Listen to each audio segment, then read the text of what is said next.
ظہیر نیازی extra کے معزز دوستو السلام علیکم ناظرین، اس بات میں کوئی شک نہیں کہ پاکستان کے مشہور اداکار کروڑوں کے مالک ہیں، مگر آپ کو یہ بات جان کر حیرانگی ہوگی کہ یہ اداکار شروع سے اتنے امیر نہیں تھے، بلکہ یہ پہلے بہت ہی غریب گھرانوں سے تعلق رکھتے تھے۔ ان میں سے کچھ اداکار تو ایسے ہیں جو اپنے منہ زبانی بتاتے ہیں کہ ہمارے پاس اسکول جانے کی فیس تو دور کی بات، روٹی کھانے کے بھی پیسے نہیں تھے۔ لہٰذا یہ ویڈیو ان پاکستانی ایکٹرز کے نام ہے جو غربت کی سے بھی نیچے کی زندگی گزار چکے ہیں۔ آئیے جانتے ہیں یہ مشہور اداکار کون کون سے ہیں اور انہیں اپنے بچپن اور جوانی میں ایک وقت کی روٹی کھانے کے لیے کون کون سے پاپڑ بیلنے پڑے۔ نمبر 1، عمران اشرف۔ بھولا کے کردار سے مشہور ہونے والے عمران اشرف شہرت سے پہلے ایک مڈل کلاس اور انتہائی غریب گھرانے سے تعلق رکھتے تھے۔ اس کا اعتراف عمران اشرف نے خود بہت سارے انٹرویوز اور ٹی وی شوز میں بھی کر چکے ہیں۔ عمران اشرف کا کہنا ہے کہ ایک وقت تھا جب میں سڑکوں پر خالی جیب لیے پھرتا تھا، میں نے لمبا عرصہ غربت کی بھوک کاٹی ہے، لوگوں کو چائے بنا کر پلاتا رہا، آٹا گوندتا رہا، یہاں تک کہ فلم سٹار بننے سے پہلے میں نے بہت سی اندھیری راتیں گزاری ہیں، مجھے کوئی بھی کام نہیں دیتا تھا،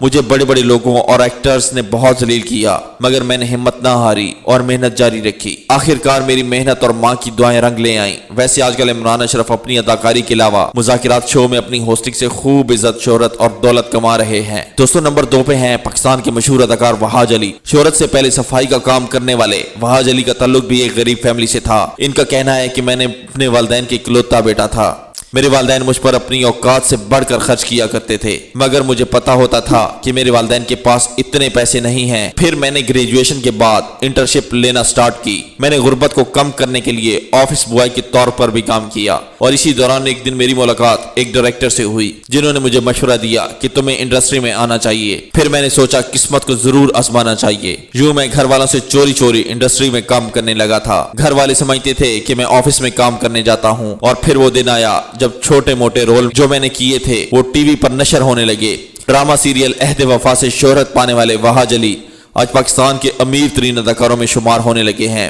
خلیل الرحمان قمر۔ دوستو خلیل الرحمان قمر کو کون نہیں جانتا؟ یہ نہ صرف میرے پاس تم ہو اور پیارے افضل جیسے مشہور ترین ڈراموں کے رائٹر ہیں، بلکہ شوبز انڈسٹری کے مایہ ناز شخصیت بھی ہیں۔ یہ اکثر کسی نہ کسی کنٹروورسی میں بھی گھرے رہتے ہیں۔ اب ان کے پاس عزت، دولت، شہرت سب کچھ ہے، لیکن یہ جان کر آپ کو کافی حیرانگی ہوگی کہ ان کا تعلق ایک بہت ہی غریب خاندان سے تھا اور ان کے والد مزدوری کیا کرتے تھے۔ یہ بتاتے ہیں کہ مجھے بچپن میں ہی لکھنے اور پڑھنے کا بہت شوق تھا، لیکن میرے ابا جی اس کام کو بہت خلاف تھے۔ ان کے والد کہتے تھے کہ اس ملک میں رائٹر کا کوئی مقام نہیں ہوتا۔ اکثر میں نے لکھنے والوں کی غربت کی چکی میں پستے ہوئے دیکھا ہے۔ وہ چاہتے تھے کہ میں بینکر، ڈاکٹر یا انجینئر بن کر خاندان کو غربت کی اندھیروں سے نکال سکوں، کیونکہ میں اتنے غریب خاندان میں پیدا ہوا تھا کہ میں رات کو چھت پر بیٹھ کر چاند کی روشنی میں پڑھا کرتا تھا۔ میں ایک اچھا اسٹوڈنٹ تھا، اس لیے میں نے اپنی ساری تعلیم اسکالرشپ پر مکمل کی، جس کے بعد مجھے بینک میں ایک اچھی پوسٹ پر جاب مل گئی۔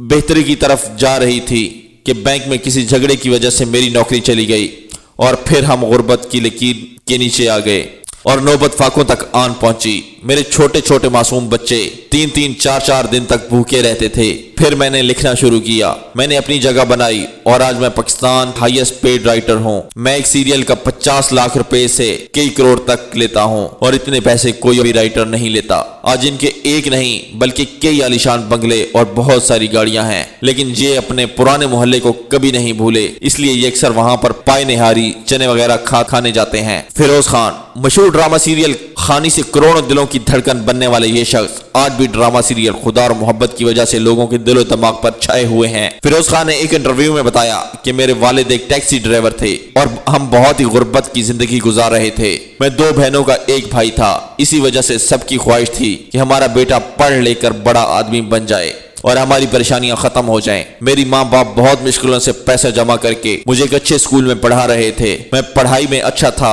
لیکن پھر کئی مجبوریوں کی وجہ سے میرے والد فیس نہیں دے پاتے اور جو مجھے اسکول چھوڑنا پڑا۔ اس لیے میں سوچتا تھا کہ میری زندگی کا اب کوئی مقصد نہیں رہا۔ میں پڑھائی میں بھی بالکل نل ہو گیا تھا۔ میں سوچتا تھا کہ اب میں ان پڑھ یا میں نہیں پڑھ سکوں گا اور نہ ہی بڑا آدمی بن سکوں گا۔